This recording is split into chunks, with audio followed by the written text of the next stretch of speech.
It's the Dem Guys podcast. Speaking of Skype lag. Yeah, I know, really. I didn't think that one through.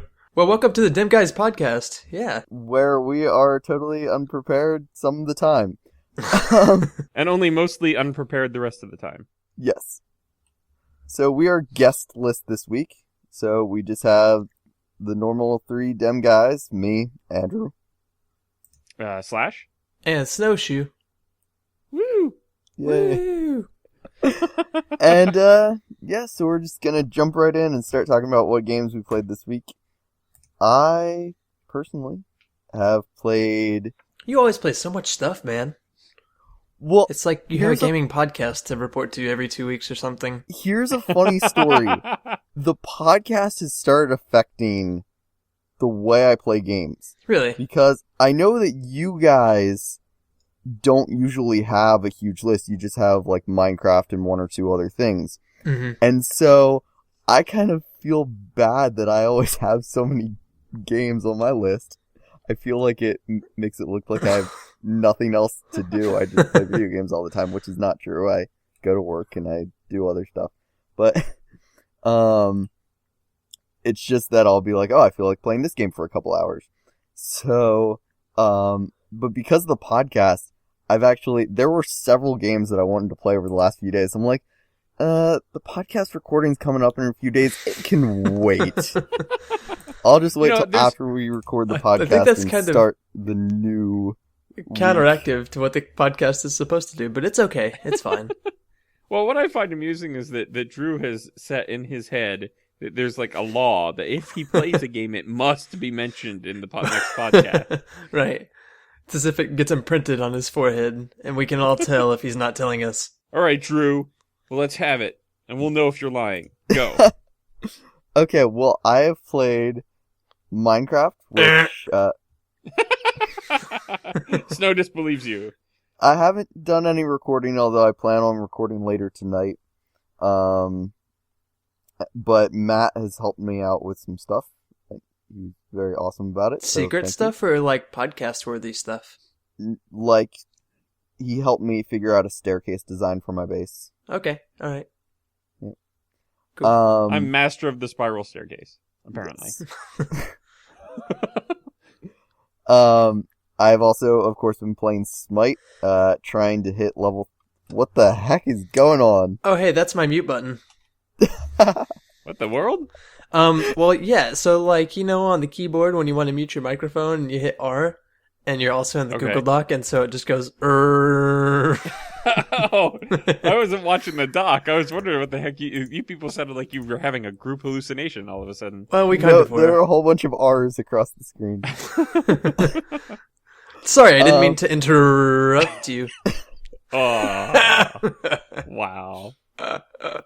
So, I've been playing Smite, still working on reaching level 30 before the release, which I don't know if we actually mentioned the release date before. That is March 25th.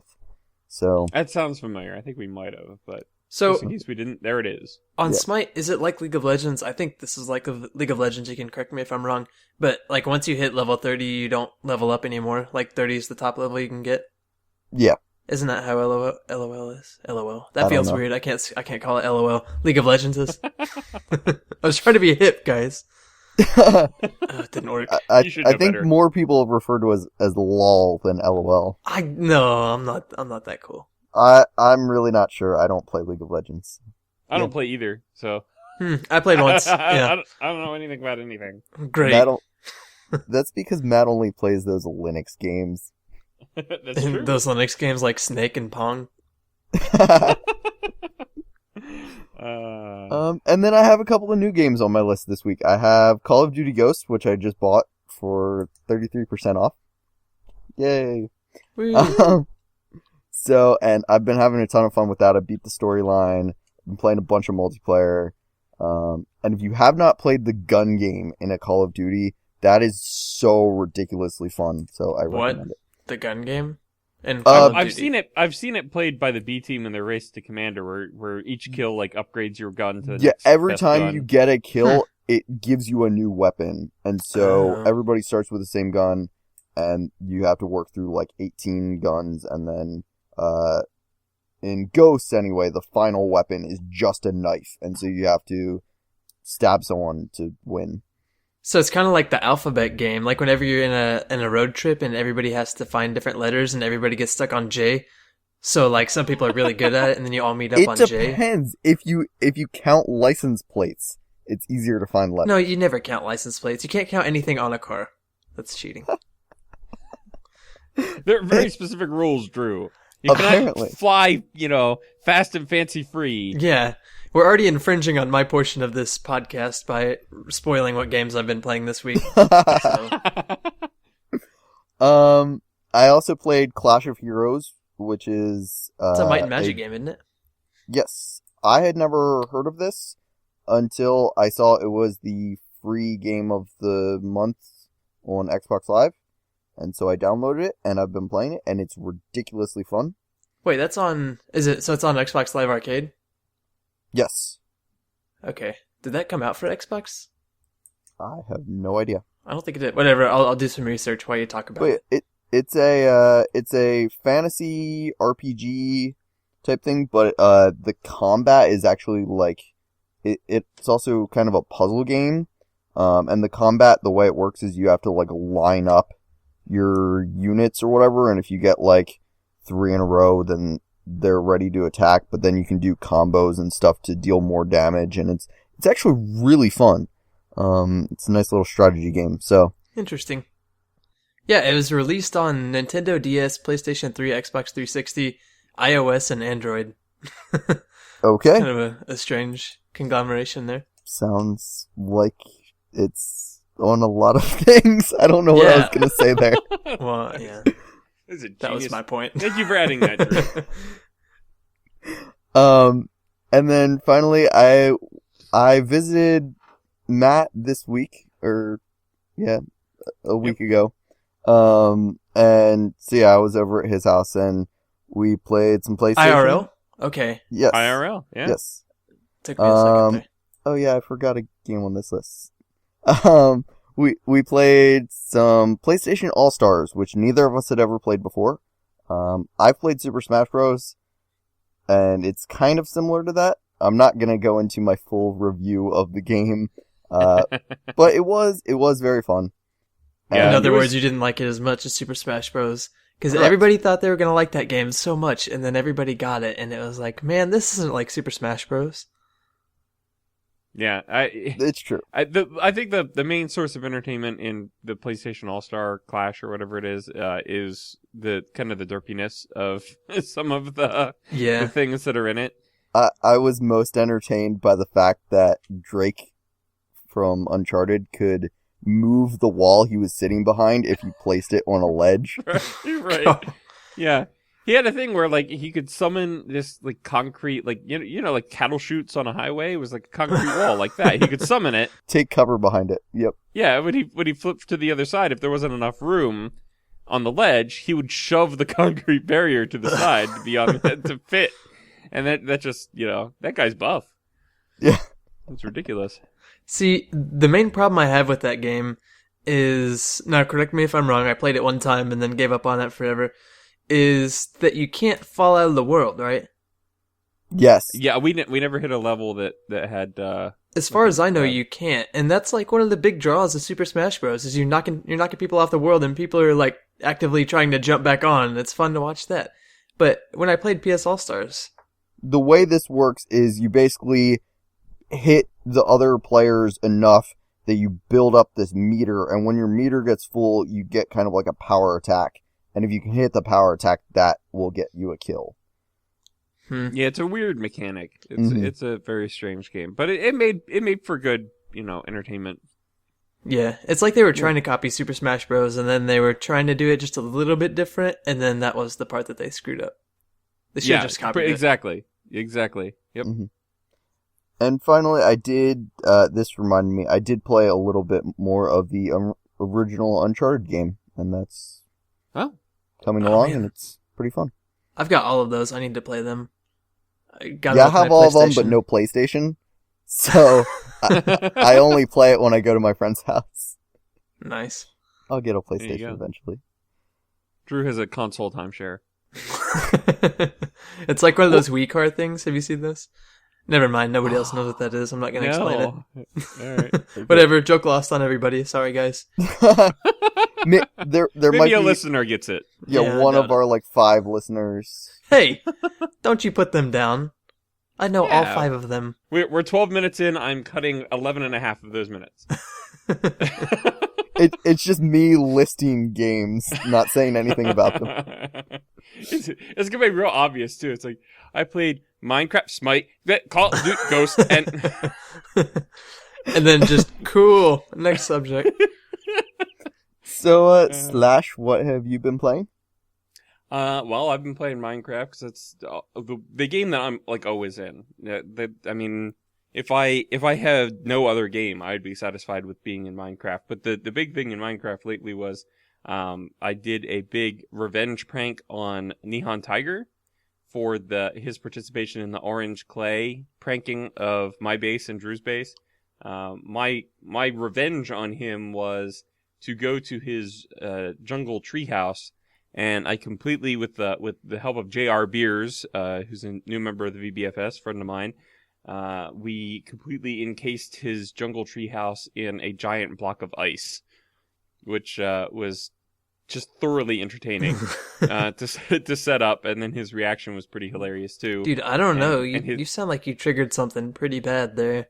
I think Neon got to a place that he hasn't been before, and I'm kind of nervous.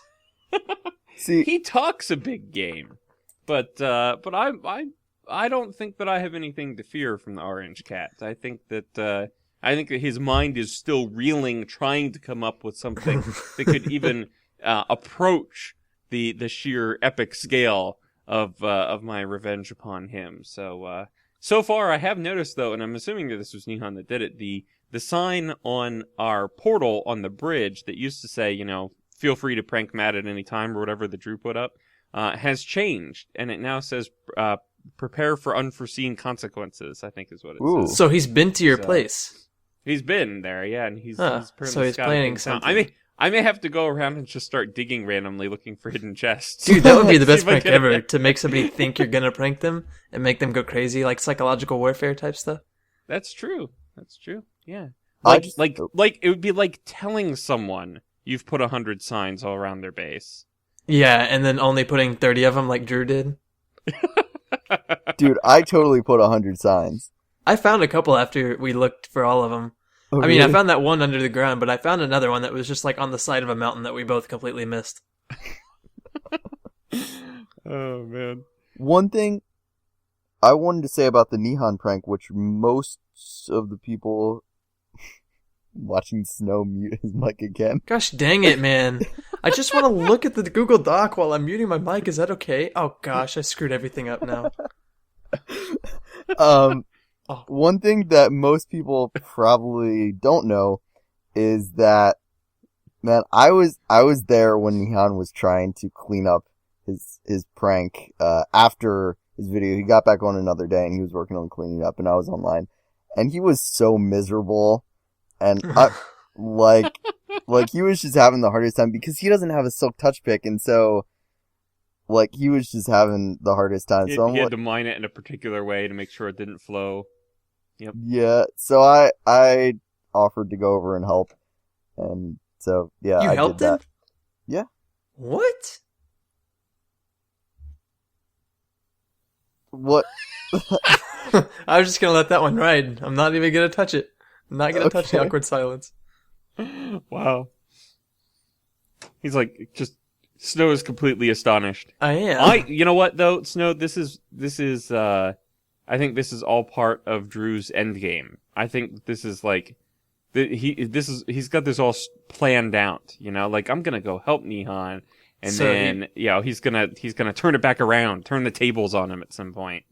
Use that to gain his confidence. That's what I suspect. That's pretty dubious, Drew. Drew was also a victim of the Orange Clay prank. Right, that's why I was confused. It seems like to me that you and, well, you two, the other two people I'm talking to, are against Nehan right now, and Nehan may be looking for other team members. Oh, now you would not team against I have no allegiances these yet. 2/3 of Dem Guys. We have had people on the server refer to us as Dem Guys, like we are a team. So I just want to make sure that you understand where your allegiances should be lying. Mm-hmm. Okay, yeah, sure. Because clearly I haven't been pranked by 2/3 of this podcast already. I've never pranked you. Well, yours was like a mini prank. No, mine was just making sure that you knew that there were name tags there in a very clear fashion. Mine was a masterful effort of communication. Right above my pit of doom that I fell in trying to knock it all down. Well, that's not my problem. I'm sure it's not. It's gonna be your problem. Wait, I didn't say that. Never mind. Shh. The more people prepping to prank me, the more chances are that I'm going to hit a chest digging randomly. So that might be a viable strategy. Just remember, you won't hit any of mine. That's true. Drew doesn't have to prep anywhere near my base. He could just prep inside his own. I think I'm just gonna go hide chests under your base. Empty ones, too. Oh, I was gonna say you should just put like a single something in each chest. Just like, are you gonna be pranked with this? Yeah, that would be good. See, this one has a stack of string in it. I wonder what's going on there. Yeah. Let's see. So after the Nihon prank, that's been the big thing in Minecraft. Although I did have quite a bit of fun trolling Snow. Was that just yesterday? It was just yesterday. It seems like a long time ago because I already got the episode out. But yeah. Yeah, but if you go hit up Snow's channel, I think it's episode 31. You'll see there's a point where I am. I figured when Snow was on, he was probably recording, and I decided I was going to go over and troll him while he was trying to get an episode out. So dude, I snuffed that out, man. You did. You know what? He spared me. I will say, and I will admit this because I'm a big enough man to admit this. He could have killed me very early on in my efforts to troll him, and he would have been well within his rights to do so. But he spared me, and that gave me an opportunity to come back and continue to torment him for like you're just twice lucky as long. I afterwards. didn't have a Fish of Fury on me, or else I totally would have slapped you with it and killed you. But instead, I had overpowered equipment, so I figured I would spare you. But the best thing about it was that I went back and watched the footage. I had just picked up my water bucket and moved it to a different inventory slot, and then all of a sudden there's water at my feet, and I'm like, "What the heck is going on?" That was pretty epic. What's funny for me, because I was expecting the water to pool, to spread out a little bit, and I didn't realize that there was a pit there because I didn't know the mob trick that you were doing. Yeah. So when it flowed that way, I was caught off guard as well. So I was slow in picking it back up. And it was just hilarious. And I had no idea when you shot me that I had the arrow visible. Yeah. So I'm running around with this arrow sticking out of my head in midair. That's why I was chasing you. I was like, I wonder if he knows that I can see him. Because he's really just I can see him running around and he's hiding in the corner like I can't see him. There's just a floating arrow there and you're like, there's Slash. Yeah, so that was very entertaining. And I wish that I would have been able to record, but that was during the 6-hour One Was Johnny marathon that my daughter was listening to, recovering from her cold. So yeah, so that's a Snowshoe exclusive. Mm-hmm. Sure enough. So what else have you been playing? You've been Minecrafting clearly quite a bit. Minecrafting quite a bit. I got a KSP came out on Tuesday this week. See how I'm talking as if it's Wednesday, but it's not. Good job. And that was a lot of fun. I got some more to do in that. And then Starbound, I had to start a new character again. This is my third character in the beta, but they have released in their changelog for the version that's just came out, which I think is Furious Koala, that they shouldn't have to wipe characters or their spaceships anymore, and they're hoping they won't have to wipe planets anymore because of some code changes to how the save file goes. So, if I remember correctly, you said that last time. Ooh, he's calling you out. That I don't think that I had said that they weren't going to have to do it again. I think I may have said something about the next update was going to do that, but the next update took a little longer than I expected. Maybe that was it. I remember you saying this was the last character wipe, and I'm just like, or you said something like, this is the last character wipe they'll have to do, and I was thinking, what if one happens accidentally? Like, oh jeez, if something happens like that accidentally, people would freak out. Yeah. Yeah. But that's been pretty good. So I got a new character there, and I'm pretty much caught up with where I was before. So I'm hoping this week I'll be able to get the next episode of that series out, and it should be, other than the obvious change in character, in terms of the overall progression of the game, it should be fairly seamless. So that's pretty good. And I've been doing some stuff on Play Minecraft as well. I have one of those going up. If it hasn't already come out, it's coming out, I think, tomorrow. I played some King of the Golden Monocle, and that game is just ridiculous. King of the Golden Monocle. Okay, that went on too long. That was amazing. That's my favorite song ever. I could hear you starting to drift off to sleep in the middle of that. I think I fell. Yeah, I'm awake now. I think my arm fell asleep in that 2 seconds I was asleep, but I'm better. I can't click. Snooshi needs medical attention, I think. No, I just popped a chocolate. We're good. Fantastic. Mm-hmm. It's magical curing chocolate. Good for the next 5 minutes. Yeah. He's got to get a proper, proper dosage in. If he misses a dose of chocolate, then it's all over. Mm-hmm. Yeah, unfortunately, my next dose is right out of reach, so I may have to take a break here in a minute. But that's pretty much the extent of what I've been doing. How about Snow? What are you up to? I've been doing so much stuff. This is like the first time since I started my channel that I'm like, I really don't have enough time to do everything I want to do. Because normally it's just me being lazy and not playing them all. But now it's like, okay, I've got my Minecraft stuff and I'm rolling on that, man. I'm really excited about building my base and everything. It's starting to come together. Mm-hmm. And I finished that tree, by the way. I guess you saw that in the episode. I did, yeah. That episode did not go according to plan at all. Like my plan was to go and landscape my entire area, and it was going to look all nice. And I ended up making a tree. That's pretty much all I did the entire episode. It was made for good TV, though. It was very entertaining. Yeah, I liked it. It was fun. And then I am building a map. I can't remember if I've announced this on the podcast yet, but I feel comfortable saying that it's going to be out in the next couple of weeks, and you guys are going to get to see what it is, and it's hopefully going to be a lot of fun. So very cool. Yep. I think I'm over halfway done right now, but the last half should be faster than the first half, if that makes any sense. Can you tell us what kind of a map it is? Like if it's a puzzle It's a map multiplayer map. It's a minigame map.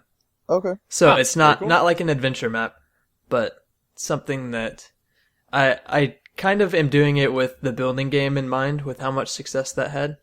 So if that tells you anything. Cool. But it has nothing to do with the building game, but just kind of that style. All right, party game. Minecraft Party game. Mini game. Yeah, those are my favorite, honestly, if you can get enough people. Yep, that'll be coming up soon, hopefully.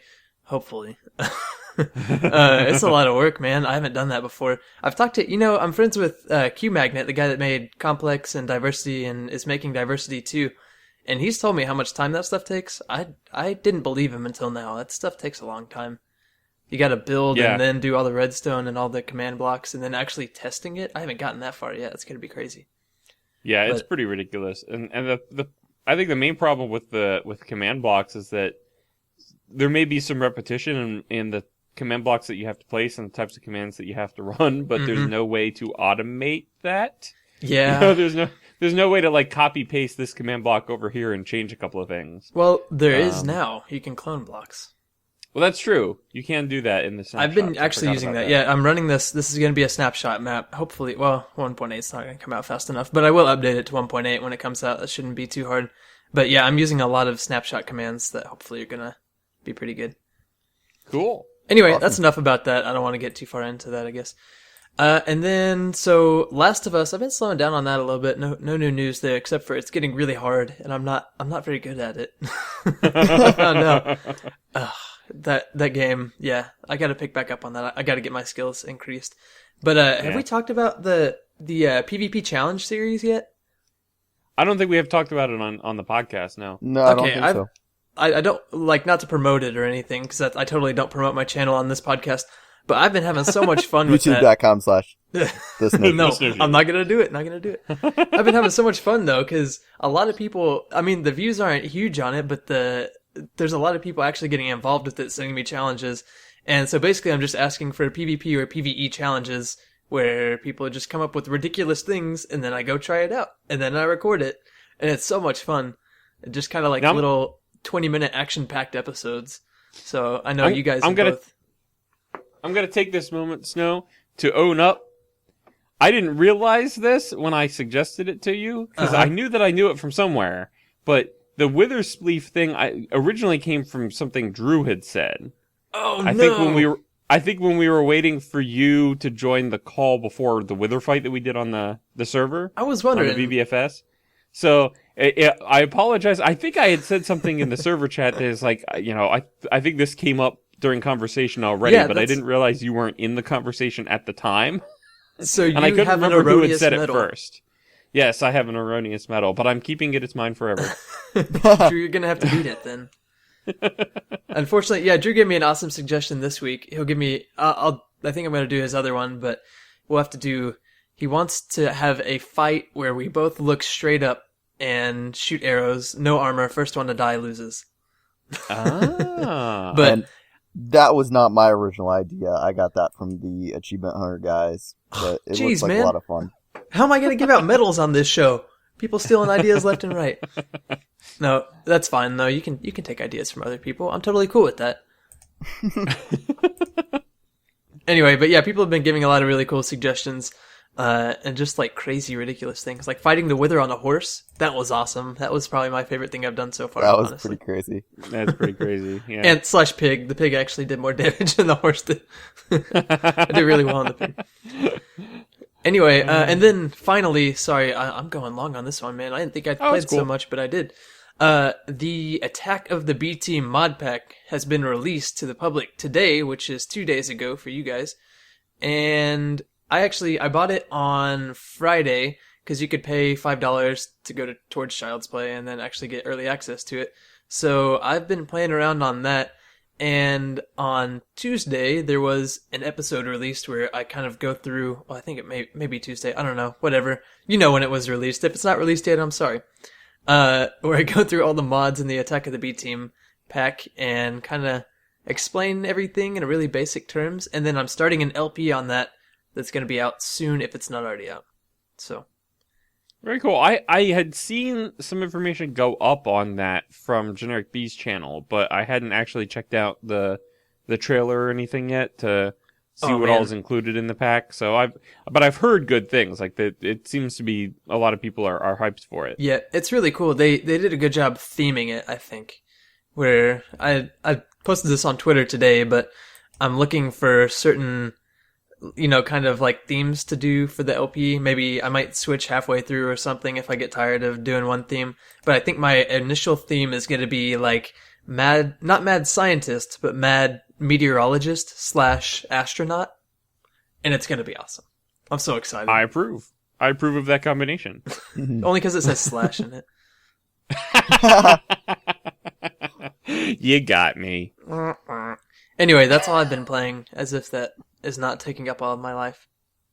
All right, well, we can move on to our, news topics. As you know, I'm a big fan of Smite, and so I was really excited when my favorite character, Poolseidon, got a new character skin this week, which I immediately went and bought. It's called Poolseidon.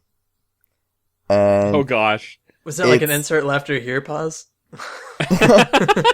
Poolseidon, I get it. So Water. he's wearing like a little swim, like a little circle thing. I don't know what. Yeah, an inner tube. Thanks. I haven't worn one of those in forever, so I didn't remember what it was called. Yeah, so he's wearing an inner tube, but the biggest thing is, for anyone who doesn't play the game, his ultimate ability, or like his super powerful ability, is he does release the Kraken, which a Kraken like comes up out of the ground and deals massive damage to anyone in the area. This version has released the Quacken, and it's a giant rubber ducky. Okay, that's funnier than Poolseidon. Yeah. I'll give it that. Is release the Kraken not trademarked? I guess not, no. That seems like something that would be trademarked. I don't know, maybe it's just me. Okay. Well, but yeah, there was the thing that's interesting about this is that they actually, for the launch of Smite, there's going to be a tournament, and the winning team of the tournament, they're going to get money from buying this character skin. For every skin bought, $5 is put into the pool, I guess. Pool. And I checked just before we started recording the podcast, and the pool is currently at $148,500. Holy crap! Wow. So This game if you must be divide kinda that by popular. 5, if you divide that by 5, which I'm not going to do because I'm not amazing at math. It's like 28,000 or something. Well, that's how many people have bought the Poolseidon skin. So Wow. That's clearly very popular. yes, Man, $5 for a skin. I never got that. My friends buy it League of Legends skins. actually costs more than that for the skin. It's just $5 is how much. That goes to the pool. I normally am not willing to spend that money on something sort of trivial like that, but because it was Poolseidon and I always play Poseidon, plus I am willing to support Smite, which is a free-to-play game, but it's amazing, so I'm willing to support the company. I decided to make an exception. Okay. Next, a new Elder Scrolls Online cinematic trailer came out. A while ago, there was a cinematic trailer for the game which kind of showed off the different factions, and I'm really excited about this game, by the way. But it showed off kind of like the different factions. The new trailer that just came out, it's called The Arrival.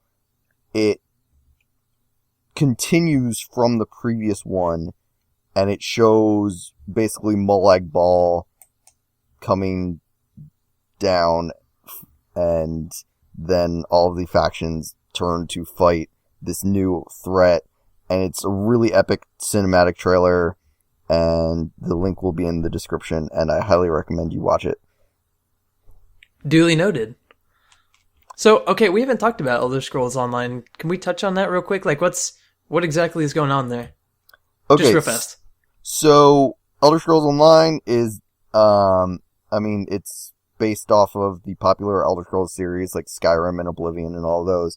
But this is the first one that's going to have multiplayer. It's an MMO. It's not being made by Bethesda. It's actually being made by ZeniMax Online Studios, which they've worked with Bethesda on some of the other games. But it basically takes place way before any of the other Elder Scrolls games. And there are going to be 3 factions. There's 3 races in each faction. And so when you first start the game, it's like, do you want to be an elf or whatever? And then, yeah, you get to pick your faction, and it's, the, like, main story is Molag Bal and Mana Marco. If you follow Elder Scrolls, or if you know about Elder Scrolls, you might know who those are. They're basically trying to take over Cyrodiil, or not Cyrodiil, Tamriel, the whole continent. Yeah. And then, the PvP aspect of it is basically the 3 different factions are warring over the central country of Cyrodiil to control the throne. So, yeah. Huh. That should be interesting. Yeah, it's I want to watch the cinematic trailer. Yeah, it's currently in closed beta. And I have actually gotten to try out the beta. I'm not allowed to talk about what I saw in the beta. What? Oh, come on. It's not like you're on a podcast or anything. It's just a conversation between 2 friends. I didn't get to play very much of it because I had to work a lot that weekend that I had access to it, but it was very fun, and I am planning on pre-ordering the game very soon, so. Oh, must have been a good beta, huh? Some cool features? And moving right along. Honestly, the trailers excited me more than the beta, because like I said, it is a beta, so there is stuff that's unfinished, but... So the features of the beta probably weren't very good, huh? Shut up. Oh, man. So, finally, this weekend. We can't say that. It's trademarked. The superb owl. The superb owl. There we go. Fix that for you. Yeah, you can, Matt, you can just like bleep it when I said. Yeah, I'll put in hilarious sound effects. Happened this weekend.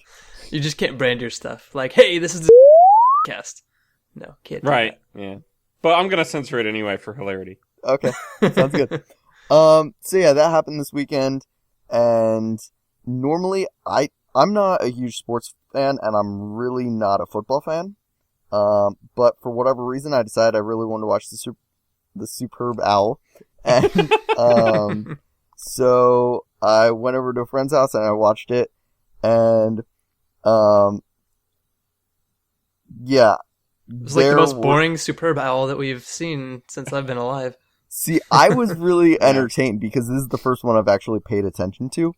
And there were several things that excited me. One, a big part of why I picked the Seahawks to root for is because the Achievement Hunter guys did a prediction of the game. They played Madden, and they did the Seahawks versus the Broncos. And it was a hilarious video, but the Seahawks won that, and the Broncos threw 10 interceptions in that. What? match. It's kind of like in real life. So I was gonna say Madden is eerie. So in the actual thing, pretty much the same thing happened. Not that many interceptions, but it was still 2 or 3 interceptions, which I understand is kind of unusual. Yep. For Peyton Manning, at least. There were 2 things that I absolutely loved about the game. The first one was that the final score had a 43 as the winning. You would. Yeah, Didn't even notice that. I really would. Seriously, when they got 43, I'm like, please don't score any more points. Drew was rooting for the game to be over, not because he wanted to stop watching, but because he wanted the score to stop. Exactly. And Nice. then the other thing was, I thought it was really hilarious. The very beginning of the game, the coin toss. Some like big football star. Some big guy, Joe Namath, man. Oh, Drew. I didn't remember his Drew. name. Man, you're even from the same region. It's okay. I literally don't watch sports at all, and especially not football. Some guy. Comes out in a pimp jacket. It was the I was coolest thing gonna ever. say in a really pimpin' coat. But no, I thought it was hilarious that he comes out to do the coin toss, and he did it wrong.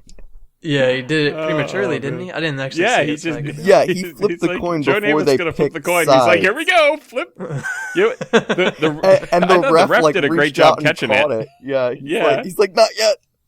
Oh man, I'll have to was- look that up. I was en route to the It was. Oh really man, funny. that was a pretty funny moment. Superb Owl. I'm sorry. Oh, bleep it slash. Did you guys have anything you wanted to say about it? About the Superb Owl? Yeah.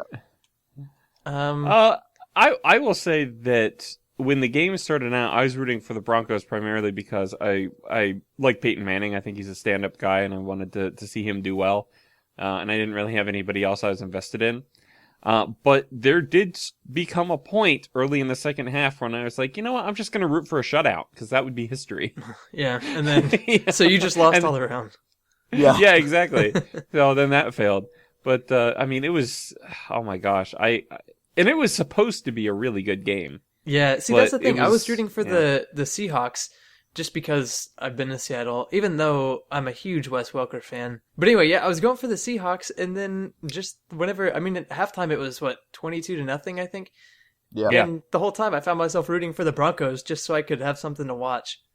But Yeah, exactly. I was like, wait a minute, I'm going for the Seahawks. No. It was fun to be at a divided party where Yeah, Half mine the was pretty people- divided too.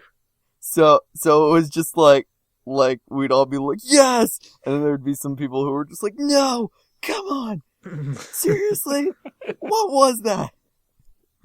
Have the people at Drew's party had aneurysms. You've got to go to one of those that's actually competitive, though. Like where the game is close the whole time. Those are the most Yeah. fun. Yeah, no, I am actually looking forward whenever it comes around to it next year. Yep. What did you guys think about the commercials, real quick? Any good commercials? There were some okay ones, but they weren't as funny as they've been other years. That's what we say every Super Bowl, though. Every single time, everybody's like, "Man, it's not as funny as it used to be." I don't agree though, because I've seen some the past few years where I'm like, oh, that was one of the best ones. In my opinion, the funniest one, mainly because I do watch Downton Abbey, it was Jason Statham watching Downton Abbey on a tablet while fighting bad guys on an airplane. I totally missed that one. I'm gonna have to watch it. Yeah, that's one I missed too. But that sounds pretty awesome. And what's funny is that, like, I'm not a Jason Statham person. Like, that's not a name that I even really recognized until Kurt did the Jason Statham initiative on Far Lands or Bust. That was the first time that I even really paid attention to that name. So I think of Kurt every time. You haven't seen any of his movies either? Or you just didn't know it was him? If I have, I just don't. I probably didn't associate his name with the one that actor. I've seen with him is the newer Italian Job. Mm. Yeah, all the Transporter series, those are all really good. Yeah. Now, there are very few of the sort of mainstream movies that I tend to catch. You know, the stuff that generally, if a lot of people have seen it, chances are I have not. That is the general rule. I have noticed. It's very that. hipster. Of determining whether Slash has seen a movie. Yeah. Okay, well, speaking of superb owls and owls that nest. Wow. Segue. That was the most awesome transition ever in the history of all transitions. I have to say, that's probably the best attempt at a transition we have ever had. Somebody just screwed up the link right there. That was me. But yeah, I just wanted to touch on a couple of sort of technology related. Man, I'm going all over this. What are you doing? He's trying to mute his mic. I'm on my phone, and my phone keyboard like pops up on the screen underneath my thumb when I try to scroll, and so it just types random characters. But yeah, in terms of technology news that caught my eye, we had talked previously. I think it was 2 podcasts ago about the Nest smart thermostat. Mm-hmm. And pretty shortly after Google acquired it, a bunch of open source companies decided that they were going to put out their own competitor to Nest, just so that it's like, hey, look, we've got a smart thermostat that won't give all your data to Google, basically. And a lot of them were actually coming out that seemed like they were going to be about as fully featured as Nest, but cheaper, which is usually the case with the open source stuff. If it's done well, they can do it usually at a lesser cost. That's pretty awesome that someone is doing that. I really wish someone would do something along the same lines with YouTube. Oh, yeah. It's just like Google does not monopolize this. Even if YouTube is still the main one, it would force... By the way, they were talking about this on the Minecraft podcast, so I'm stealing their topic. It would force Google to make YouTube better if there were competitors. Yeah. So... Right, yeah, the whole monopoly theory, but, I can't remember what I was going to say about this, but it was something important. Yep, go ahead. Dang it, I had an important viewpoint there, too. Snow, I think you need to eat more chocolate. That's too far away. We'll do it later. Okay. And speaking of the YouTube, monopoly, apparently a couple of companies like Microsoft and EA were paying YouTubers for essentially product placement in their Let's Plays or their game reviews or whatever videos that they were doing. Right, not necessarily product placement. It was more of that they're paying people to give them reviews on their games that are favorable. Yeah. So that's, I don't know. There's one part of me that kind of goes, well, that's kind of reprehensible. And then there's another part of me that's like, do you want to pay me to play something? Yeah, I know.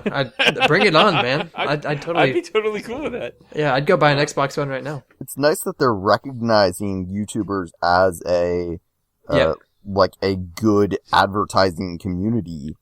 Right. Well, I mean, just look at the amount of subscribers right now. That's way more than I think they expect to get from ads, and not to mention, you watch a Vintage Beef video and he's got you captive for at least 20 minutes, whereas an ad is 30 seconds. So the amount that they're going to pay Beef to advertise Xbox One is going to be so much less than it costs to run a 30-second ad. Yeah, exactly. And I gotta agree with what Drew's saying there too. Is that it's great to see that these companies are embracing the quote unquote new media of the internet, and giving up the credence that YouTube is due. The content producers on YouTube is due. We the people. In order, exactly, we need to form a more perfect YouTube. Honestly, is what we need to do. Establish justice and ensure domestic tranquility. Provide for the common defense. Promote the general welfare. Dang it, screwed it up. Wow, you've done far better than I ever could hope to in ever. So thanks, Schoolhouse Rock, for that. Thank you, Schoolhouse Rock. Speaking of rocks. Wow, that's amazing. That was actually a good one. Apparently, a rock has recently simply appeared out of nowhere on the surface of Mars. As if they're not already there. One of the Mars rovers took a picture of a spot on the Martian landscape, and then like a week and a half later, a donut-shaped rock suddenly appeared in that same spot where there was none before, and it's got people kind of baffled. It was... It was a Martian cop, and he accidentally sat his donut down. It's like it's very bizarre. I don't know. It's like I don't know. I think the Martians are trolling us, is what it is. How big is said rock? It's not all that big. I forget exactly how big it was, but it's basically donuts. Like when they say donut size, it's like actually like that size. It's not just that sort of shape. You're right. That's kind of a hilarious description.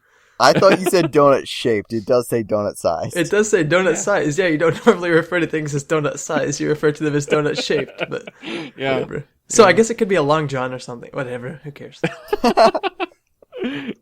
Oh man, no word on whether the rover has determined if it has a creamy filling. Speaking of rovers and tactile machines. Wow. Sishu's like eager to outdo himself now. I thought this was just kind of a neat technology that I'd actually like to see become a mainstream thing. But there was a information on a panel for what would go into like a smartphone or whatever that you can actually programmatically cause it to push parts of the screen upward to form buttons, so that you have that tactile feedback. So, for instance, if when I'm in this Google Doc and I accidentally bring the keyboard up, that part of the screen would actually have bumps over each of the keys, so that I could more easily feel which button I'm accidentally pressing over and over again into the Google Doc.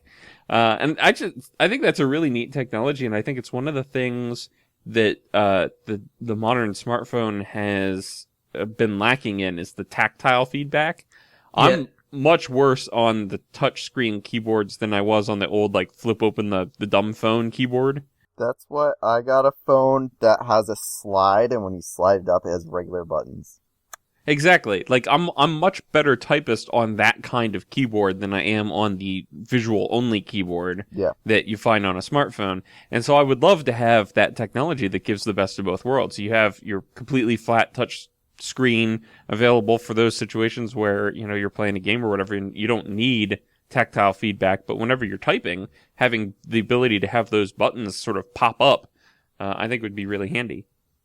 So that just kind of caught my eye. Yeah, and this is something that, like, whenever smartphones very first started to come out, I had a BlackBerry whenever, like, a good amount of people actually had BlackBerries.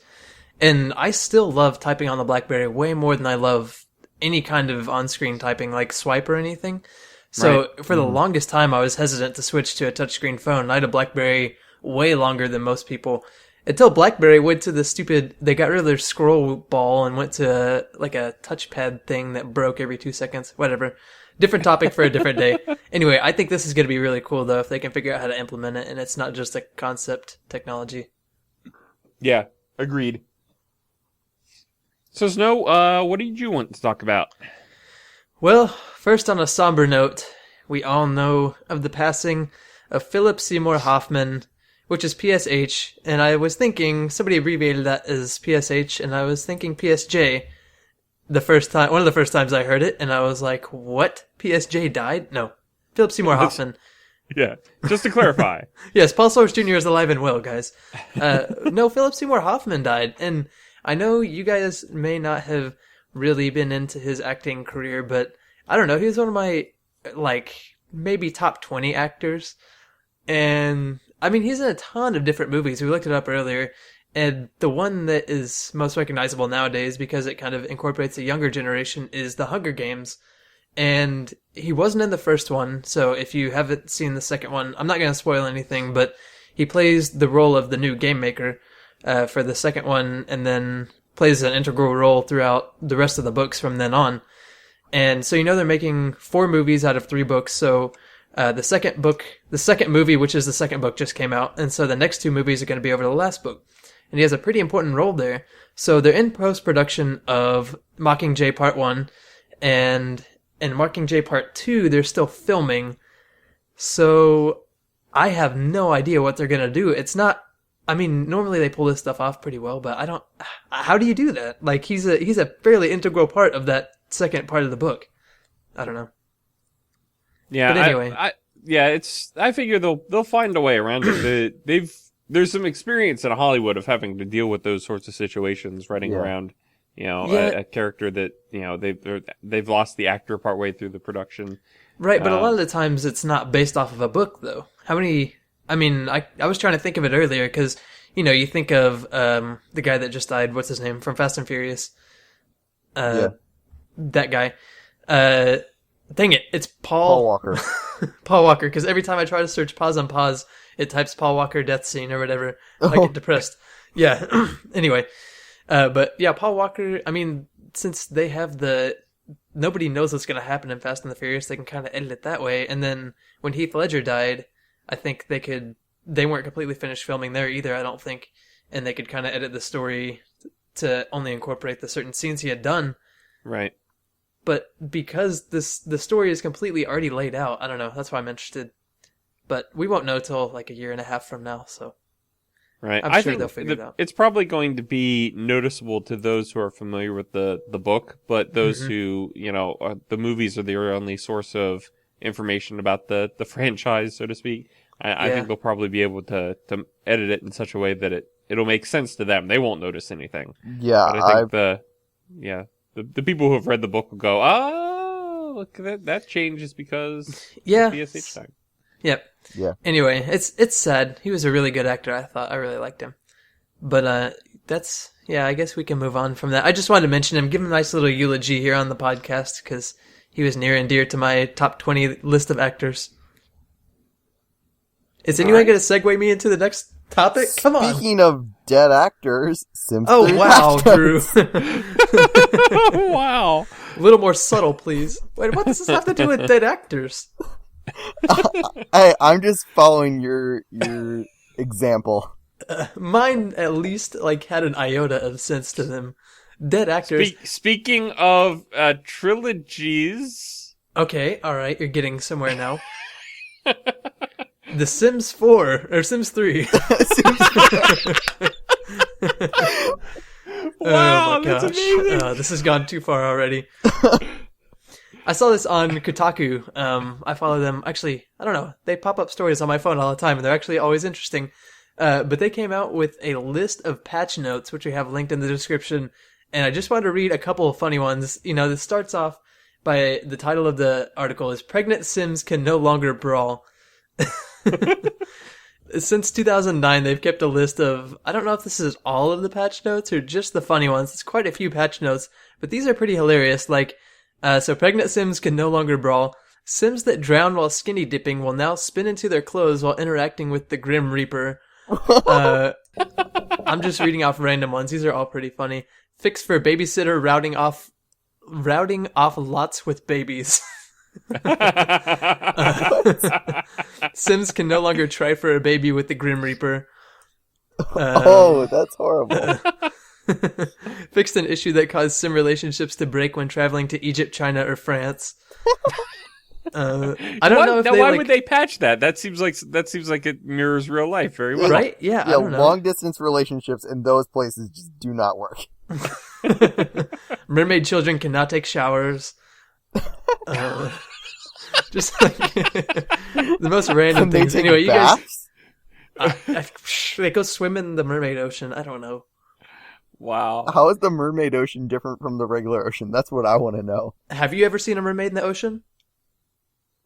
I'm asking, have you ever seen a mermaid ocean? No, because I've only seen a normal ocean, which is how I know they're different. It's irrefutable logic, Drew. You just gotta accept it and move on. Yeah, I mean, it's like 1 + 1 = 3. Yep. Whatever. No, it's better than that. Actually, you can prove that mathematically with some sketchy math. Anyway, speaking of sketchy math, no, I'm just kidding. This has nothing to do with sketchy math, but I think we're all done for today. Except so? for questions. See, sketchy Indeed. math. No. No. Wow. Not at all.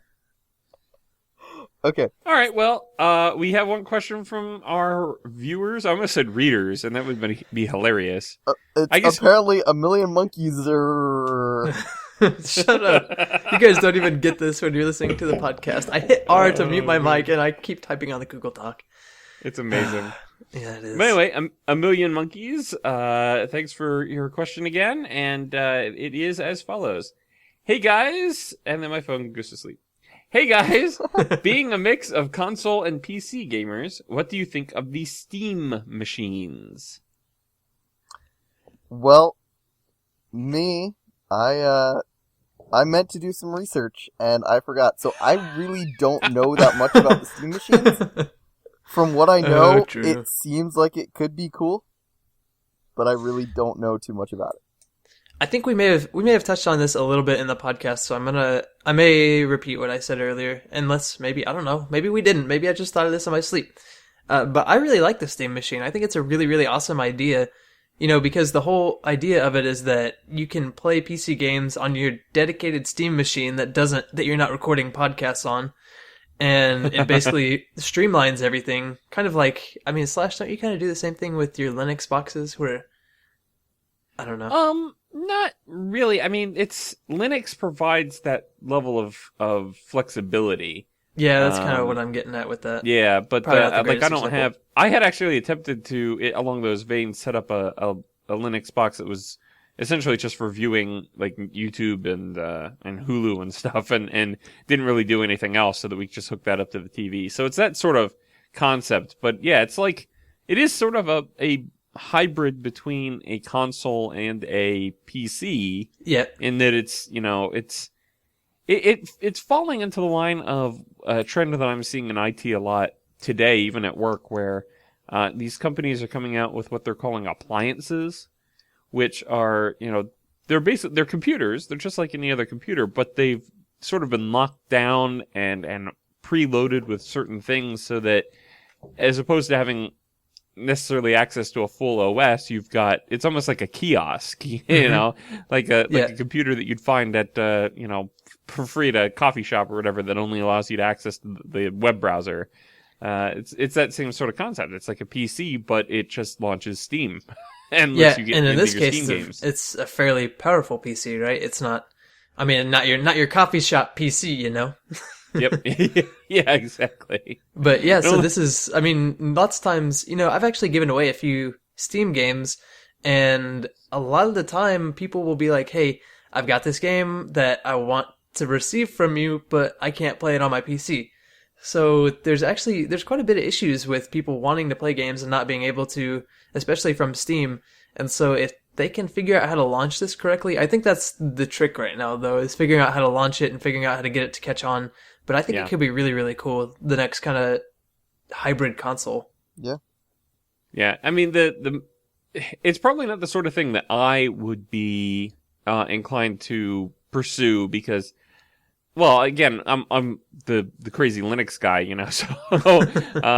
so like I have Steam on Linux because it does run on Linux, and I have a small handful of games like Starbound that will run on the Linux side. But then some of the games that I have on there, like, Half-Life, for instance, that's Windows only, so I can't, I can't play those on there, and I have not yet been inclined recently to take the time to boot into Windows to play it. I don't know that I would necessarily feel any draw towards purchasing another dedicated box just to run Steam games on. Especially because, as a YouTuber, if I'm playing a game, chances are I'm wanting to record it. I don't, Right. the time that I have for playing games, I'd like to also try and put into providing content for my channel, because I don't get to sit down and play games, constantly like some people, Drew. We make him look bad. Now, I want to offer up, we're kind of actually going pretty short on the podcast today for the first time ever. I want to offer up a second parter to this. I don't think this is ever going to happen, but hypothetically, it's a good talking point here. If Steam were to completely remove the Steam store from PCs and only offer it on the Steam box, what do you think would happen? As far as I'm concerned, I would not probably continue with the Steam platform at all. Right. Under those circumstances. Now, See, I think some people would willingly jump ship to a dedicated console box and just do all their gaming on there. Right. But I would be in the subset that decided, nope, I'll find something else to do. And this may just be an obvious type answer that I don't have in my head, but if you did have a Steam box, would you use your computer for anything else, really? Absolutely. Yeah, I don't know. Yeah. A lot of people just play Steam games on their computer. Maybe. Yeah, that's true. That's true. And with smartphones and stuff, some people don't really need even to be on a proper computer for their email and those sorts of functions. See, I don't know. For me, I feel like... And then what would happen? Would people start selling games directly from their websites? Or would you have to do what you used to have to do and go to Target and pick up the game? Shout out to Target. There you go, Drew. My employers appreciate that, I'm sure. Thank you. Now pay me. I don't know, Drew, what do you think of Snow's question? Well, I mean, I use my computer for a lot of things, and playing games is definitely one of them. But the main games that I play on my computer are Smite and Minecraft, which I don't play through Steam anyway. Right. Yeah, that's true. And really, I'm happy with my Xbox 360. Most of the games I have on Steam are games that I got as gifts from people, or just because they were really, really cheap. And it's because I have always been primarily a console gamer, but I just have one console, and I'm not really willing to spend the money for a brand new console because it's going to be really expensive. Well, yeah, but I mean, I'm kind of talking in the future where, you're ready to buy a new console, especially if you're not having your Steam games anymore. I don't know. It may be a completely ridiculous question. So yeah, but basically my point is that I was completely satisfied before I had Steam. Even now with Steam, I barely play my Steam games. Yeah, I guess that's probably true. So I would not be willing to buy a new console. Or that specific one. I'd have other things I'd rather spend the money on. Yeah, and luckily, well, right now I kind of view Steam as I view Google. They have so much power in the gaming community. It's crazy, and I'm kind of leery to give them my power. But with that said, I'm all on board for what they're doing right now, and luckily they seem to be fairly responsible with that power. So, yeah, I think the Steam machine I think is a good idea. I think the hypothetical of them moving to that, in favor of dropping support for anything else, essentially, that would be a bad move. And I think they're likely aware of that. I don't suspect I don't think it would ever happen unless there were yeah. some crazy baby steps that people didn't notice. Where right, they have to sneak it up on you. Yeah, like Google's doing with Nest. Yeah, there you go. I'm looking at my thermostat right now, just checking, making sure nothing's going on over there. Making sure nobody installed Nest without your knowledge. Yeah. What are you doing over there, thermostat? Your cat installed Nest. Oh, she could, though. She's smart enough. She can open doors. She doesn't even have thumbs. Alright, well, if you would like to submit a question to Dem Guys Podcast... Here we go. DEMGUY... Oh, I didn't do it! Hang on. Go again. If you would like to submit a question to Dem Guys Podcast, you can email us at You're supposed to say it first. You can email us at the email address that Snow is about to spell out. You're supposed to say it first, and then I spell it out. It's also on the screen. No! demguyspodcast@gmail.com. Oh, man. You make my life so hard. Well, guys, that was a quick podcast today. I think we did pretty well. Got some good topics in there. I hope you guys enjoyed it. Yeah, thanks for listening, everybody. See y'all next time. Yep. Bye. Bye.